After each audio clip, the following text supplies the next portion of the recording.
प्रिय विद्यार्थियों, आज हम बीए पार्ट थर्ड के संयुक्त राष्ट्र संघ के महासचिव की चर्चा कर रहे हैं। पूर्व के लेक्चर में हमने महासचिव के पद के परिचय के बारे में जाना था। आज हम महासचिव के कार्य व शक्तियों के बारे में विस्तार से चर्चा करेंगे।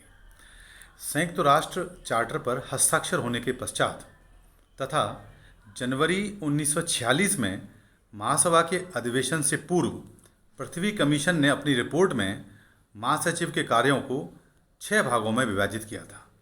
पहला भाग था सामान्य प्रशासन संबंधी कार्य, दूसरा था तकनीकी कार्य, तीसरा था सचिवालय का संगठन संबंधी कार्य और चौथा था राजनीतिक कार्य, पांचवा वित्तीय कार्य और छठवां था प्रतिनिधित्वात्मक कार्य। आओ आज हम सबसे पहले सामान्य प्रशासन संबंधी कार्य और शक्तियों के बारे में जानते हैं कि महासचिव इस क्षेत्र में किस प्रकार अपने कर्तव्य का निर्वहन करता है।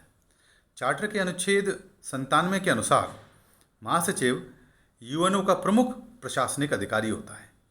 चार्टर के अनुच्छेद 98 के अनुसार महासचिव महासभा, सुरक्षा परिषद, आर्थिक तथा सामाजिक परिषद, न्यासधारिता परिषद की सभी मीटिंगों में भाग लेता है तथा वह सभी कार्य संपादित करता है जो इन अंगों द्वारा उसे सौंपे जाते हैं। अर्थात आप समझ गए होंगे कि चार्टर में जो ये 6-5 अंग हैं, महासभा, सुरक्षा परिषद, आर्थिक सामाजिक परिषद, न्यास परिषद, इनकी मीटिंगों में जाना, भाग लेना, डिस्कशंस में पार्टिसिपेट करना और इन अंगों के द्वारा उसे जो भी कार्य सौंपे जाते हैं उनको वो निष्ठापूर्वक संपादित करता है। इसलिए हम कहते हैं कि महासचिव का पद काफ़ी महत्वपूर्ण है, क्योंकि यह अपने व्यक्तित्व के आधार पर, अपने कौशल के आधार पर यूएनओ के जो प्रमुख उद्देश्य है अंतर्राष्ट्रीय शांति और सुरक्षा, उसको बनाए रखने में बड़ी महत्वपूर्ण और प्रमुख भूमिका का निर्वहन करता है। महासचिव यूएनओ के कार्य की वार्षिक रिपोर्ट महासभा को प्रेषित भी करता है। ये भी इसका महत्वपूर्ण कार्य है। वार्षिक जो बजट पेश होता है, उसकी रिपोर्ट है, उस रिपोर्ट को ये वार्षिक रिपोर्ट को ये महासभा के सामने प्रस्तुत करता है। और महासभा का वार्षिक अधिवेशन भी महासचिव की वार्षिक रिपोर्ट पर ही प्रारंभ होता है। आपको पूर्व के लेक्चर में बताया था, जब महासभा का डिस्कशन हो रहा था तो महासभा में जब भी कोई अधिवेशन शुरू होता है तो उसकी शुरुआत ही महासचिव की वार्षिक रिपोर्ट से होती है। और इस वार्षिक रिपोर्ट में महासचिव उन सारी गतिविधियों का उल्लेख करता है जिसमें वर्ष पर्यंत उस यूएनओ ने क्या कार्य किए थे विभिन्न क्षेत्रों में, आर्थिक, सामाजिक, राजनीतिक, सांस्कृतिक, मानवीय अधिकारों की रक्षा के लिए, मौलिक अधिकारों की स्वतंत्रता के लिए। ये तमाम जो क्षेत्र हैं जिन पर कि यूएनओ शांति और सुरक्षा बनाए रखने के संबंधी कार्य वैश्विक स्तर पर करता है, उस समस्त उपलब्धियों का, समस्त कार्यों का एक लेखा जोखा ये महासभा के सामने प्रस्तुत करता है उस रिपोर्ट में। और उसके साथ ही उस पर डिस्कशन के साथ ही महासभा की जो मीटिंग है, जो अधिवेशन है, वो प्रारंभ होता है। तो ये था महासभा का सामान्य प्रशासन संबंधी कार्य व शक्तियाँ। अब हम जानते हैं कि तकनीकी कार्य और शक्तियाँ क्या हैं महासचिव की। प्रत्यक्ष रूप से चार्टर में महासचिव के तकनीकी कार्यों का कोई भी उल्लेख नहीं है। फिर भी चार्टर के अनुच्छेद 98 के अनुसार महासचिव ऐसे अन्य कार्य भी करेगा जो महासभा, सुरक्षा परिषद, आर्थिक एवं सामाजिक परिषद, न्यासधारिता परिषद द्वारा उसको सौंपे गए तकनीकी कार्यों को भी इस प्रकार ही संपादित करता है। तकनीकी कार्यों में लगभग सभी प्रकार के प्रश्नों का अध्ययन, रिपोर्ट, सर्वेक्षण आदि शामिल है। जो पूर्व में चर्चा की थी कि जो भी तकनीकी कार्य हैं, कोई सर्वेक्षण करना है, कोई सर्वे करना है किसी विषय को लेकर के, किन्हीं प्रश्नों का अध्ययन करना है, इन सारी रिपोर्टों को तैयार करने में महासचिव प्रमुख भूमिका का निर्वहन करता है। सचिवालय तथा उसके डिप्टी इन अंगों की मीटिंग में तकनीकी प्रश्नों के उत्तर देते हैं तथा उस संबंध में सुझाव भी प्रस्तुत करते हैं। इसलिए ये पद काफ़ी महत्वपूर्ण स्थान रखता है यूएनओ के उद्देश्यों को प्राप्त करने में। तीसरा जो महत्वपूर्ण कार्य और शक्ति है वह सचिवालय का प्रशासन संबंधी कार्य व शक्तियाँ, क्योंकि महासचिव सचिवालय के पूरी देखरेख करता है, उसका प्रशासनिक अधिकारी होता है, उसका हेड होता है। इसलिए सचिवालय का पूरा प्रशासन है वो भी महासचिव के नियंत्रण में आता है। महासचिव सचिवालय का प्रमुख प्रशासनिक अधिकारी होता है, अतः सचिवालय के प्रशासन का उत्तरदायित्व उस पर होता है। वह महासभा द्वारा निर्धारित नियमों के अनुसार सचिवालय के कर्मचारियों की नियुक्ति करता है। सचिवालय की प्रकृति और कार्यक्षमता महासचिव के नेतृत्व पर निर्भर करती है। सचिवालय के कर्मचारी विभिन्न देशों के नागरिक होते हैं, उनमें निष्पक्षता, अंतर्राष्ट्रीयता तथा अन्य इस प्रकार के जो शांति सुरक्षा स्थापित करने के जो कार्य हैं उनकी भावना के उत्पन्न करने वाले दायित्वों का निर्वहन महासचिव करता है। तीसरा महत्वपूर्ण कार्य है वो है राजनीतिक कार्य व शक्तियाँ। राष्ट्र संघ की प्रसंविधा, जिसको कोविनेंट कहते थे, लीग ऑफ नेशंस की कोविनेंट, राष्ट्र संघ की प्रसंविधा के अंतर्गत महासचिव के राजनीतिक कार्यों पर अनेक अंकुश थे। वह स्वयं राष्ट्र संघ परिषद का ध्यान किसी खतरनाक परिस्थिति की ओर आकर्षित नहीं कर सकता था। ये स्थिति थी लीग ऑफ नेशन के महासचिव की, क्योंकि लीग ऑफ नेशन में जो महासचिव का पद था उस पर अनेक लिमिटेशंस थी, कुछ उसकी सीमाएं थीं कि वो किसी भी खतरनाक किसी ऐसे विषय की ओर ध्यान आकर्षित नहीं कर सकता था जो अंतर्राष्ट्रीय शांति और सुरक्षा को खतरा उत्पन्न कर सकता है। परंतु जैसे जैसे परिषद के सदस्यों के में संघर्ष बढ़ते गए, राष्ट्रसंघ के महासचिव सर एरिक तथा उसके उत्तराधिकारी फ्रांस के जो आम राजनीतिक कार्यों को करने के लिए विवश हो गए। संयुक्त राष्ट्र चार्टर के अनुच्छेद 98 और 99, 98 और 99 में महासचिव को राजनीतिक कार्य तथा अधिकार दिए गए। अनुच्छेद 98 के अनुसार मुख्य प्रशासनिक अधिकारी की हैसियत से वह महासभा, सुरक्षा परिषद, आर्थिक तथा सामाजिक परिषद एवं न्यायधारिता परिषद की बैठकों में भाग लेगा तथा ऐसे अन्य कार्य करेगा जो इन अंगों द्वारा उसे सौंपे जाएंगे।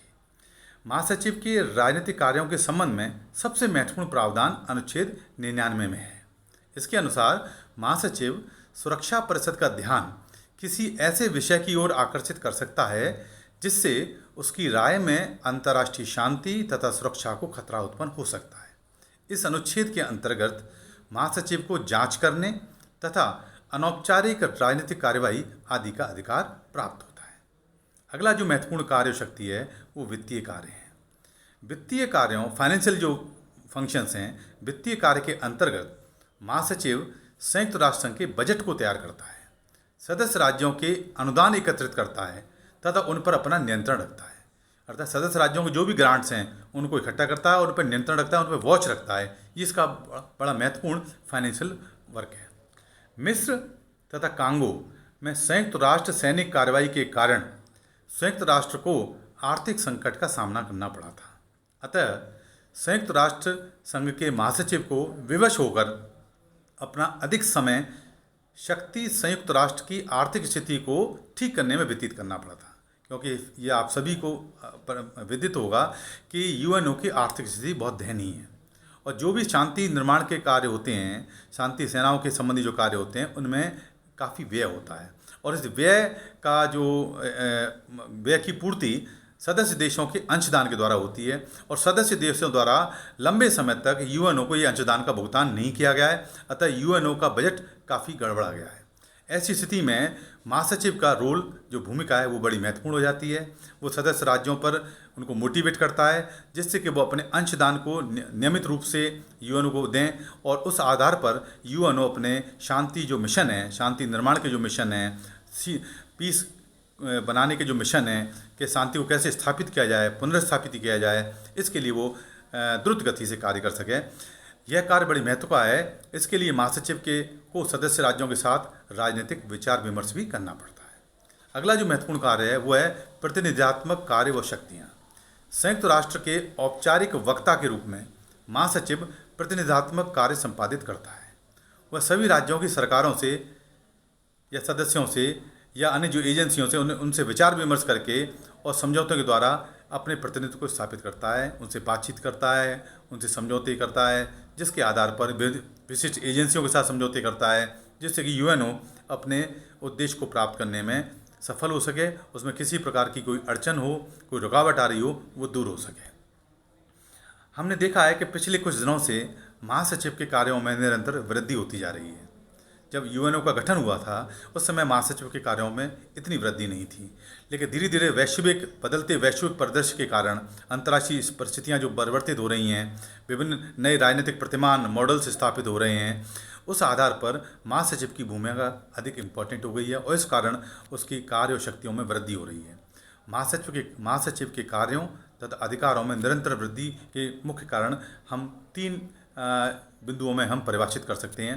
पहला बिंदु है महासचिव के पद को नियंत्रित करने वाले विधिक नियम।